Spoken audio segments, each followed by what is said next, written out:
All right, guys, welcome to Hosea 2. We're going to get right into this and see where we end up. Now, Hosea 2 is a continuation of Hosea 1. Let me open up my other water here. So I have it ready. All right. So Hosea 2 is a continuation of Hosea 1. Say to your brethren, my people, and to your sisters, mercy is shown. Now, the commentary there says God's unfaithful people, and this is the case. Verse 2, bring charges against your mother. Bring charges, for she is not my wife, nor am I her husband. Let her put away her harlotries from her sight, and her adulteries from between her breasts, lest I strip her naked and expose her, as in the day she was born. Where did we hear this? We just covered a prophet that talked about the same thing. She was naked when she was born, wallowing in her own blood, and God saved her. Same speech here. And make her like a wilderness, and set her like a dry land, and slay her with thirst. So we're seeing a lot of the same language from the other prophets. So this is God's continued attempts to warn them. Verse 4, I will not have mercy on her children, for they are the children of harlotry. For their mother has played the harlot. She who conceived them has behaved shamefully. For she said, I will go after my lovers, who give me my bread and my water, my wool and my linen, my oil and my drink. Therefore, behold, I will hedge up your way with thorns, and wall her in, so that she cannot find her paths. She will chase her lovers, but not overtake them. Yes, she will seek them, but not find them. Then she will say, I will go and return to my first husband, for then it was better for me than now. And God has been doing that to Israel. He's talking about Israel. Verse 8, for she did not know that I gave her grain, new wine, and oil. Interesting wording right there. And multiplied her silver and gold, which they prepared for Baal. A lot of stuff linking to the book of Revelation here already.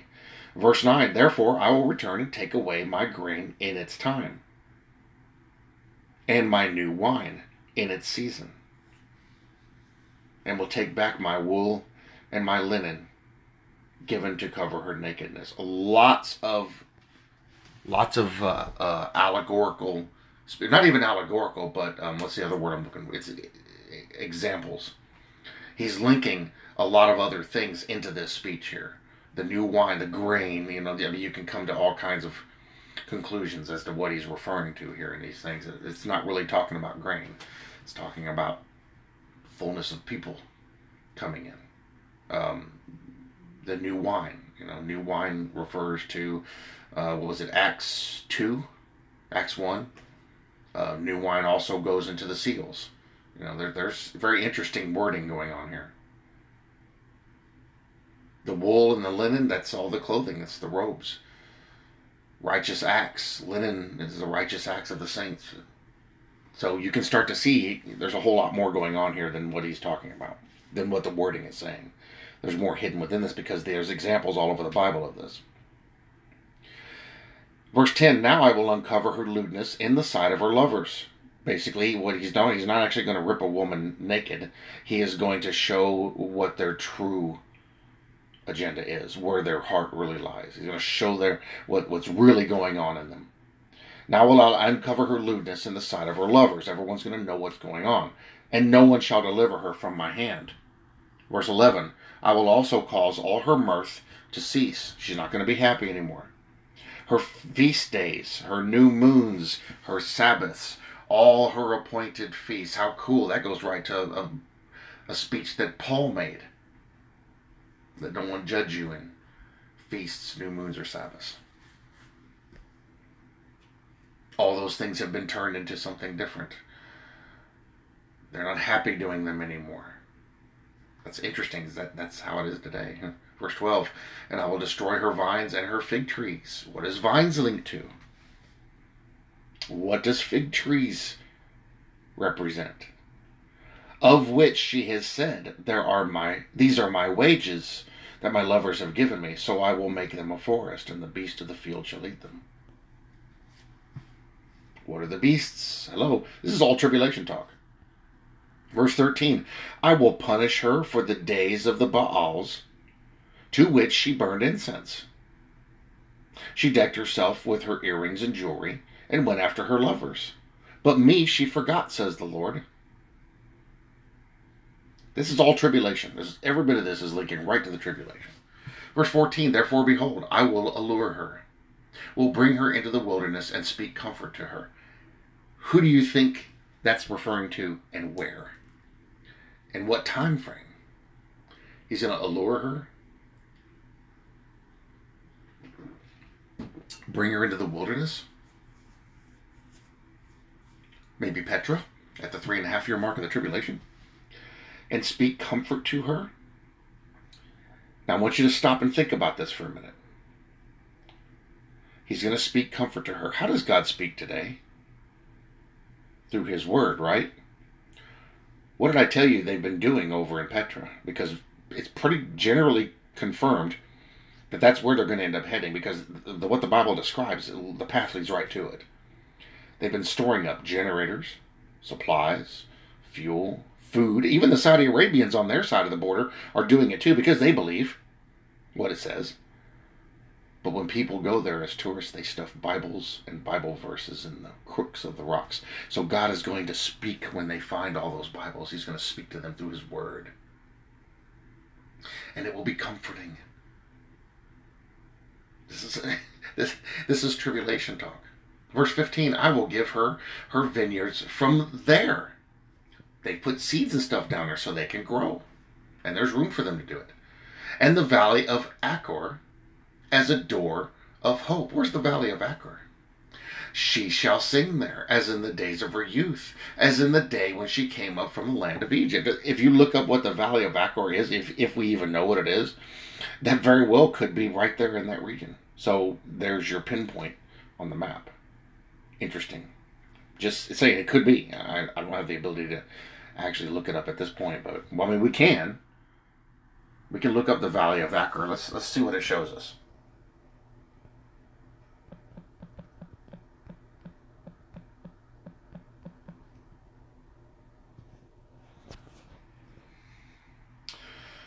Let's see, the valley of Achor. Oh wow, look, that's pretty actually.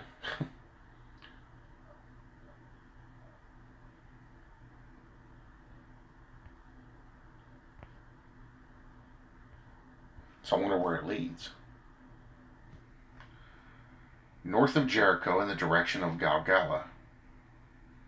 It has been placed by most scholars in or near Wadi El Quel, or farther north of the large Wadi. Nuwel Me. A more recent suggestion is Al Burkea, a large plain in the Judean desert southwest of Jericho. There's enough room to plant stuff there.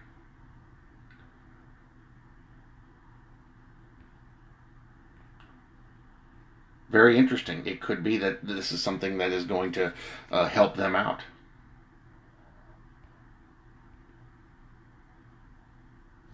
To do a little bit more digging into that. But that very well could be a link and a pinpoint on the map to show you what's going to happen there. So very cool. Then maybe the valley of Achor may be talking about, maybe referring to something else. Definitely worthy of digging into it more. Verse 16, and it shall be in that day, says the Lord, that you will call me my husband, and no longer call me my master. Redemption. For I will take from her mouth the names of the Baals, and they shall be remembered by their name no more. In that day I will make a covenant for them with the beasts of the field, with the birds of the air, and with the creeping things of the ground. Bow and sword of battle I will shatter from the earth, to make them lie down safely. What does it say is going to happen in the millennial reign? They're going to beat their swords into plowshares. There you go. More links. Verse 19, I will betroth you to me forever.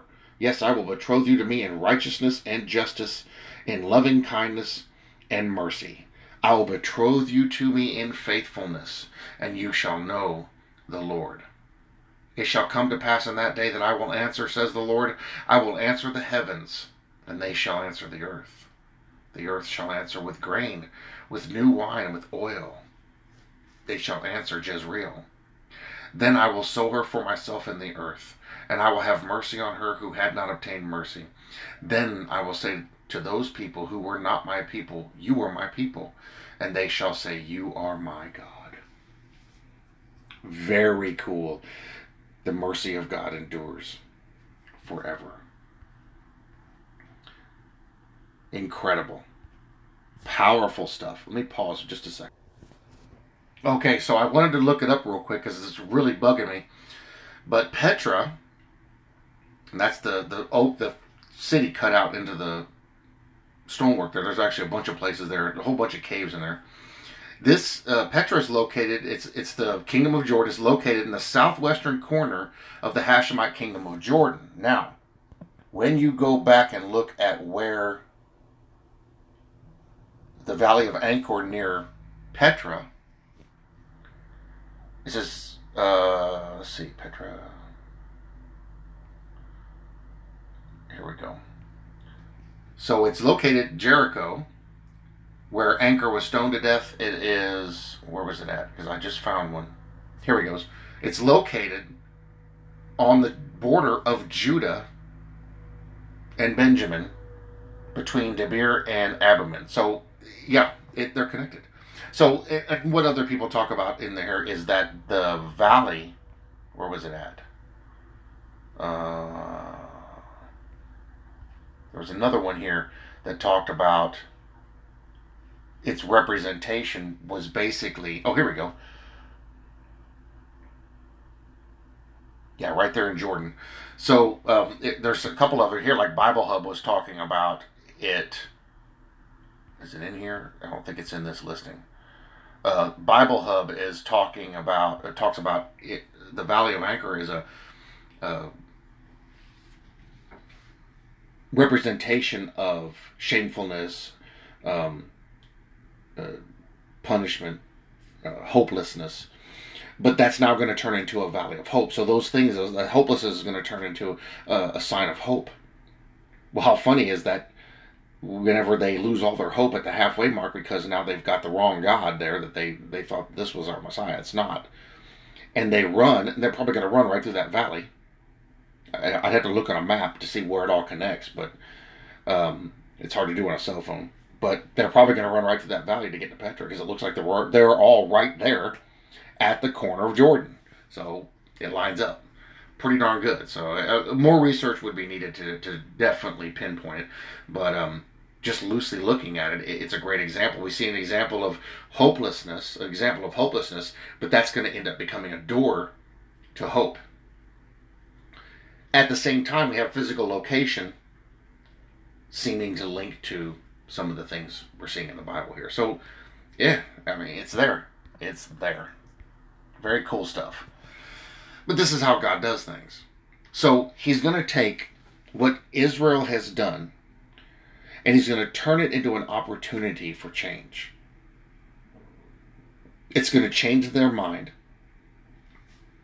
They're going to realize the mistake they made. Their eyes are going to be open. Now, not all of them, just the remnant. That's who's going to end up leaving. There is the remnant. And they're going to go a different direction. And we see the representation of the emotional part of this, the spiritual part of this, and there's even a physical attribute to this too. So we can pin it down on visually and also see what it represents at the same time. God is perfect.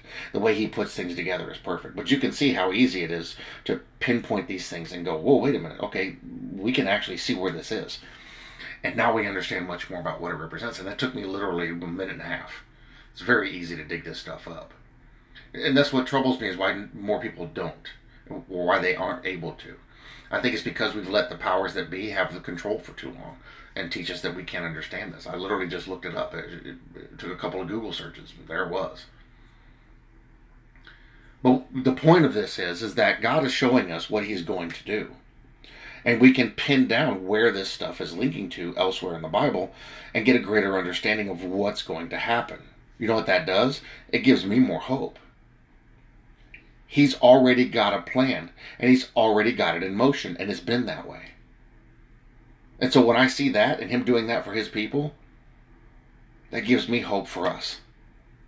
That if he's keeping his promises like that and he's literally moving heaven and earth for them, he's going to do that for us too. Because that's what he said he was going to do for his people. All of his people. This is why we're going through the prophets too. Encouragement. So that was Hosea 2. There was actually a lot there. But you can see how we can pin that right to real world locations and times. And we're seeing that time approach. Tomorrow will be Hosea 3. Israel will return to God. And this is going to be a continuation of chapter 1 and 2. But something else is going to happen in here. And it's going to kind of change things a little bit. So we'll get to that tomorrow. Keep in mind, later tonight I'm going to have another video coming up. We're going to dip into Daniel 7 a little bit. And we're going to expand out from there. And how this could be very interesting, what has happened with the Queen's passing. Alright, so I will see you guys in the next video.